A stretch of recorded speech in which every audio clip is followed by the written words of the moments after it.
வரகரிசி பிரியாணி எப்படி பண்ணலான்னு பார்க்கலாம். வரகரிசி அரை மணி நேரம் ஊற வச்சுருக்கேன். வெங்காயம், தக்காளி, பச்சை மிளகாய், உங்களுக்கு விருப்பப்பட்ட காய்கறியெல்லாம் எடுத்து வச்சுக்கோங்க. ஒரு பாத்திரத்தில் நெய் கொஞ்சம் எண்ணெய் கொஞ்சம் போட்டு ஸ்பைசஸ் எல்லாம் ஆட் பண்ணிக்கோங்க. ஸ்பைசஸ் எல்லாம் நல்லா பொரிஞ்சதுக்கப்புறம் கட் பண்ணி வச்சுருக்க 3 வெங்காயம் போட்டுக்கலாம்.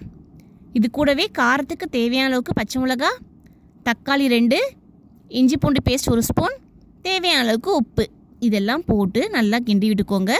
வெங்காயம் தக்காளியெல்லாம் நான் வதங்கி வந்ததுக்கப்புறம் கொத்தமல்லி தழையும் புதினா தழையும் போட்டுக்கோங்க.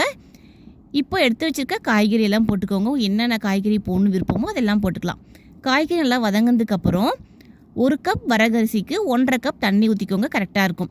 தண்ணி ஊற்றி நல்லா கொதிச்சதுக்கப்புறம் ஊற வச்சுருக்க வரகரிசி எடுத்து போட்டு நல்லா மிக்ஸ் பண்ணிவிட்டு கேஸை மீடியம் ஃப்ளேமில் 1/4 மணி நேரம் வச்சு எடுத்து பார்த்தீங்கன்னா சூப்பரான வரகரிசி பிரியாணி ரெடியாக இருக்கும்.